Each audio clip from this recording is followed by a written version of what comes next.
안녕하십니까. 오늘 하나님의 말씀은 창세기 15장 16절 내 자손은 4대 만에 이 땅으로 돌아오리니 이는 아모리 족속의 죄악이 아직 관영치 아니함이니라 하시더니, 오늘 설교 제목의 말씀은 아모리 족속의 죄악의 의미입니다. 창세기 15장 1절에 이후에 여호와의 말씀이 이성 중에 아브라함에게 임하여 가라사대 아브라함아 두려워 말라. 나는 너의 방패요 너의 지극히 큰 상급이니라고 하였습니다. 여기서 하나님은 아브라함에게 나는 너의 방패요 너의 지극히 큰 상급이라고 하셨는데요.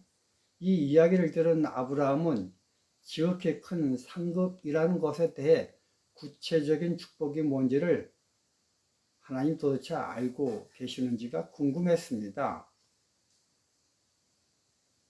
아브라함은 목자이므로 가축들의 풍성함이 나의 상급인지, 아니면 넓은 땅이 나의 상급인지, 또는 부귀 영화가 내가 원하는 상급인지를 이 여러 가지 가운데 도대체 뭐가 내 상급인지를 아시는지요?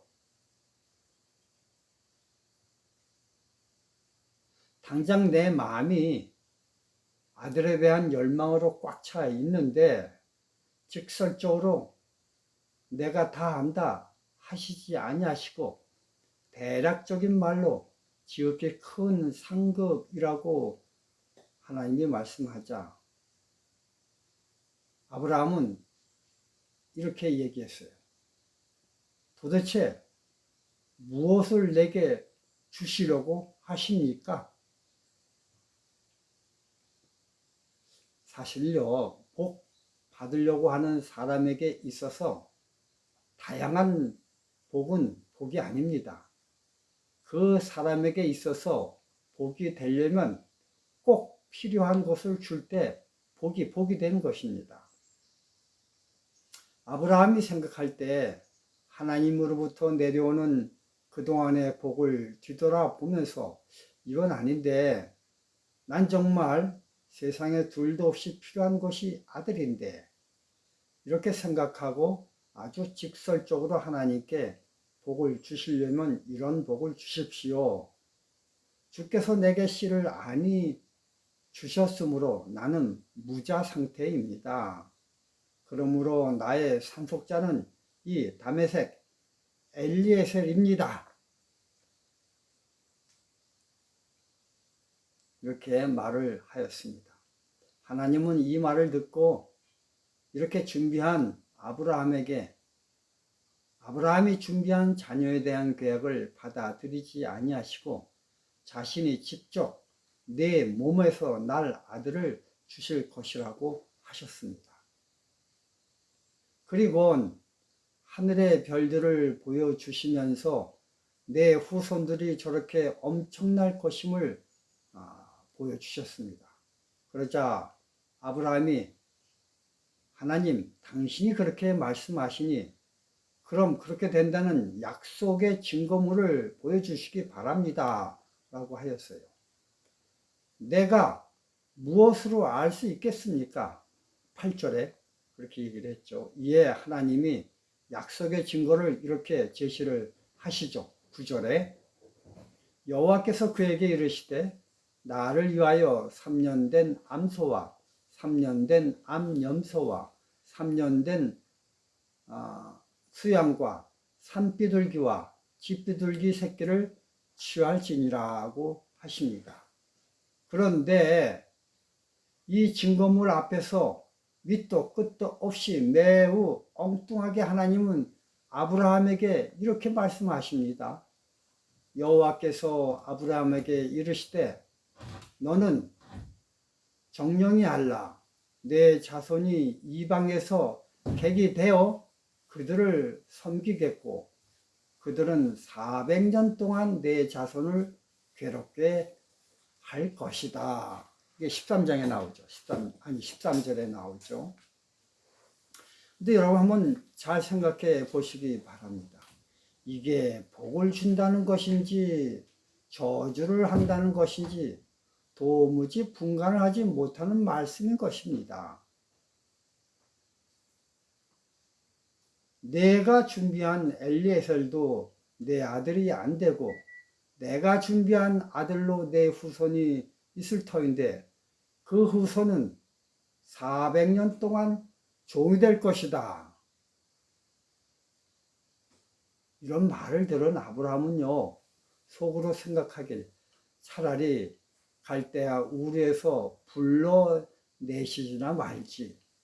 차라리 아들을 주시진 말지. 이게 무슨 지극히 큰 상급이야. 저주지. 물론 제가 이렇게 기록한 내용들은 성경에는 없습니다. 단지 제가 일반적 사고를 가진 사람이라면 이렇게 생각할 수밖에 없을 것이 아닌가라는 가정하에서 전개한 내용입니다. 하나님은요, 아브라함에게 그제서 내가 널 갈대아 우르에서 불러낸 이유를 알려주시는데 그게 오늘의 주제 성역절입니다. 뭐냐고요? 잘 들어보세요. 이는 아모리 족속의 죄악이 아직 관영치 아니함이라. 하나님이 왜 아브라함을 선택했고 왜 아브라함에게 난 자식이어만 되고 왜 그 자식들이 큰 민족을 이루어야만 되고 왜 그리고 그 후손들이 400년 동안 최악의 대접인 노예살이를 해야 되는지에 대한 그 원인과 이유가 바로 이는 아모리 족속의 죄악이 아직 관영치 아니함인 것에 잘 나타나 있는 것입니다. 즉 아브라함과 그의 후손들의 존재 목적이 이방인 아모리 족속 내면 속에 감춰져 있던 죄악이 겉으로 드러나게 하기 위함이라는 것입니다. 이러한 하나님의 뜻을 알기 위해선 계시록 12장 7절 9절을 알아야 되겠습니다.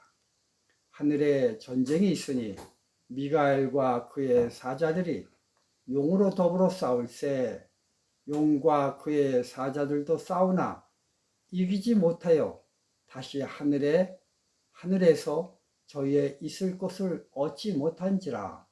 큰 용이 내어 쫓기니.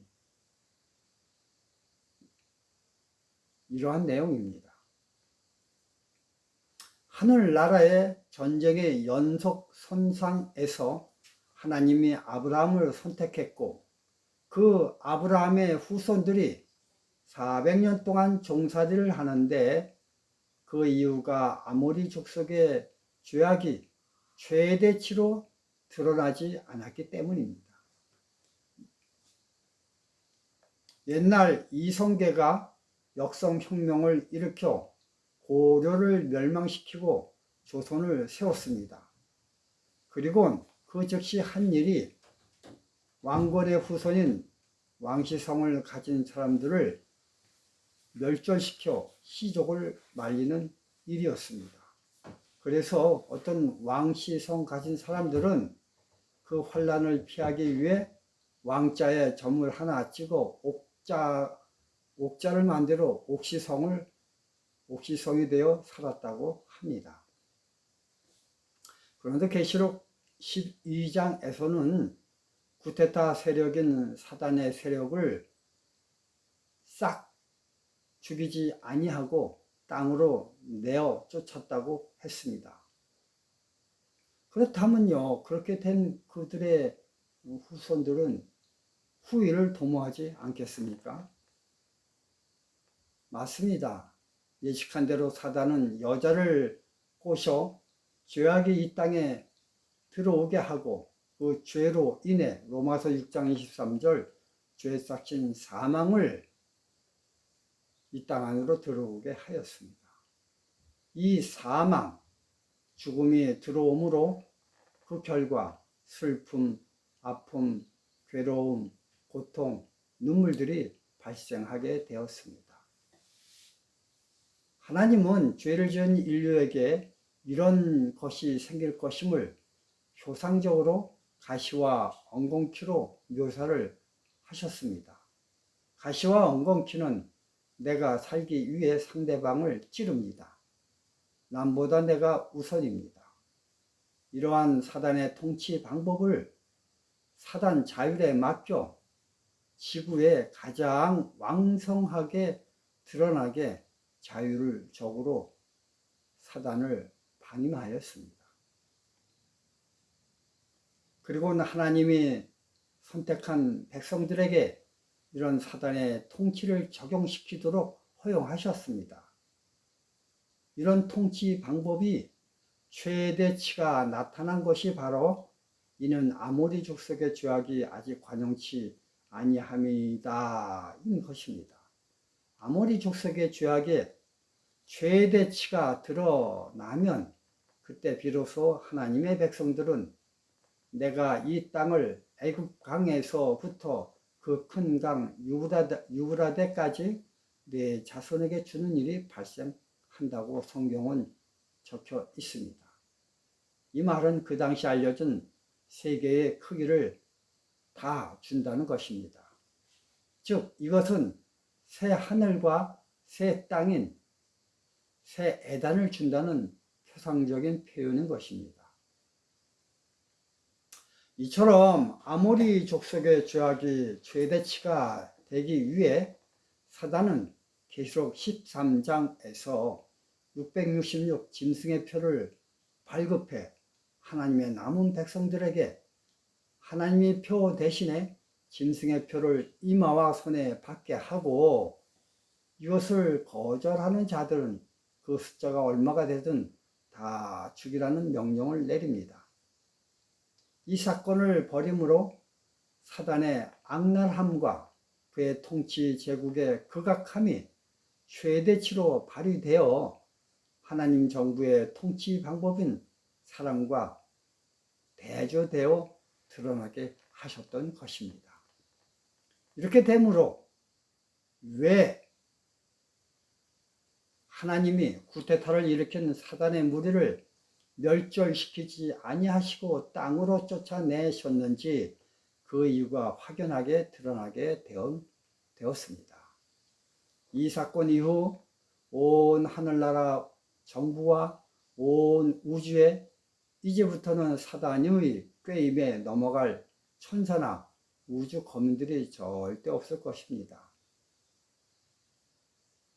이후 선악간의 대쟁투가 비로소 마치고 새 하늘과 새 땅이 이 지구에 세워집니다. 그리고 여기에는 슬픔과 죄의 흔적인 눈물과 사망이 다시는 없을 것입니다. 하나님은 이스라엘 백성들을 직선으로 짧게 가나안 땅에 입성시키지 아니하시고 거칠고 힘든 광야에서 40년간 살게 하셨습니다. 그 광야 생활 40년 동안 하늘에서 만나가 내리고 반석에서 물이 나오므로 하나님의 성막을 중심으로 사는 백성들의 행복한 모습을 주변 이방인들에게 실물 교훈으로 보여주셨습니다. 왜 이스라엘 백성들이 광야에서 40년 동안 살았냐면요, 그 40년은 이방인들에게 복의 근원인 하나님께 돌아오라는 전도의 기간이었던 것입니다.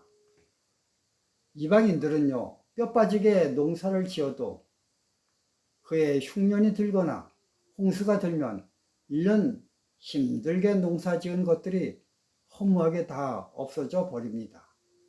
그런 고생 하에서 여호와를 믿는 백성들을 보니 그 귀한 농사를 안 지어도 하늘에서 만나가 내려 잘 살고 있는 것을 보고 모두 다 하나님 백성으로 귀의하라고 한 기별인 것입니다. 그러나 그들은 완고한 마음을 품음으로 하나님의 기별을 거절을 하고 있습니다. 그러자 오늘의 말씀처럼 이는 아모리 족속의 죄악이 최대치로 관영되므로 하나님은 이스라엘 백성으로 하여금 생명이 있는 것은 그 어떤 것도 남겨놓지 말고 다 죽이라는 간화한 정보를 명령하십니다. 이것이 바로 서닥간의 대쟁투의 종말을 표상학적으로 나타낸 것입니다. 그러므로 오늘의 주제 성격주를 통해 하나님이 나를 당신의 백성으로 선택하신 이유와 하나님의 선택된 백성이므로 사단의 세력에 의해 사상 유례 없는 엄청난 환난 핍박을 받음으로 사단의 본성을 확실히 드러내는 역할이 내게 남아 있음을 깨달아야 합니다. 즉, 이 선악간의 대쟁투의 최종 목적은 하나님의 백성이 핍박을 받아 사단의 음흉한 본성을 완전 100% 드러냄으로 인해 대신에 하나님의 아름다운 본성이 확연히 대조되어 드러나게 하는 것임을 깨달아야 합니다. 이게 우리의 역할입니다. 우리가 이 땅에 사는 본래의 의미인 것입니다. 이게 창세기 15장이 알려주는 지극히 큰 상급인 복된 기별의 내용인 것입니다. 성도 여러분, 선악간의 내막을 잘 알고 우리가 이 땅에서 마귀와 싸울 때 우리는 승리하고 우리는 하나님께 감사함을 느낄 수가 있습니다. 저와 여러분들이 이것을 잘 깨닫는 주의 백성이 되길 바라면서 말씀을 마치겠습니다. 감사합니다.